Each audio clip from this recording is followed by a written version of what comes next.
অপরাধের ইতিহাস থাকলেই প্রিভেন্টিভ অ্যারেস্ট যে নেতাই হোক কাউকেই ছাড় নয়। আজকে বিধানসভায় ভাবেই হুঁশিয়ারি দিলেন মুখ্যমন্ত্রী শুভেন্দু অধিকারী। সমর মুখোপাধ্যায়ের মতো ভদ্রলোকের কিছু হবে না। বিধানসভায় গুন্ডা দমন বিল এনে আশ্বাস মুখ্যমন্ত্রীর।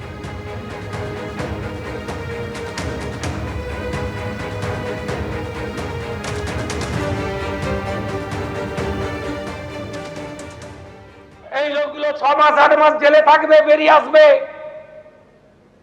আবার বুক ফুলিয়ে ঘুরবে, আবার পঞ্চায়েতে লড়বে, আবার ভোট লুট করবে। এই জিনিস বন্ধ করার জন্যই এই আইন।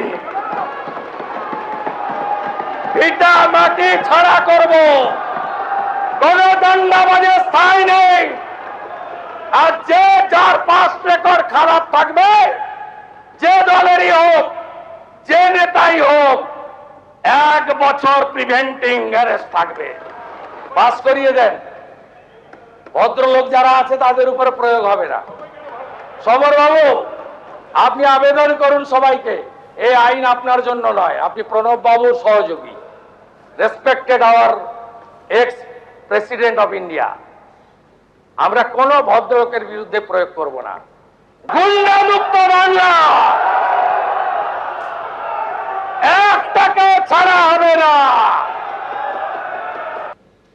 কেউ বলছে আমি তৃণমূল, আরেকজন বলছে না ওরা তো ল্যাম্পপোস্ট, তাই আপনাদের এই দশা।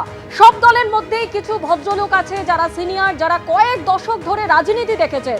রাজনীতিতে দুর্বৃত্তায়ন কখনো কেউ দেখেছেন? আমরা এই ধরনের অধঃপতন দেখিনি। সিপিএম এর আমলে রাজনীতিতে দুর্বৃত্তায়নের আমদানি, সরকার পরিবর্তনের হাওয়াকে আটকানোর জন্য তৈরি হলো সংগঠিত হারমাদ বাহিনী। হারমাদ বাহিনীকে নেতৃত্ব দিলেন লক্ষণ শেঠ, অমিয় বাবুরা। আর কি বললেন মুখ্যমন্ত্রী শুভেন্দু অধিকারী, শুনুন। পলিটিক্সে ক্রিমিনালদের আমদানি হলো সিপিএম এর হাত দিয়ে। 1999 এর আগে এগুলো ছিল না। 2000 সালে পাঁশকুড়া লোকসভা ছিল, যেটার নাম ঘাটাল হয়েছে। সেখানে গুরুদাস দাশগুপ্ত হেরে গেলেন বিক্রম সরকারের কাছে। তারপরেই গেল রব উঠল, সরকার পরিবর্তন হবে 2001। সেই সরকার পরিবর্তনের হাওয়াকে, জনমতকে আটকানোর জন্য তৈরি করা হলো সংগঠিত হারমাদ বাহিনী। সেই হারমাদ বাহিনীকে নেতৃত্ব দিলেন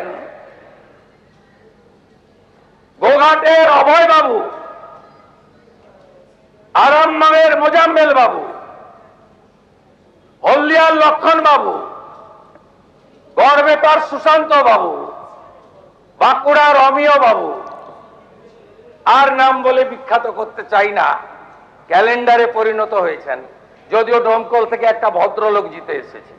এবিপি আনন্দ, এগিয়ে থাকে, এগিয়ে রাখে।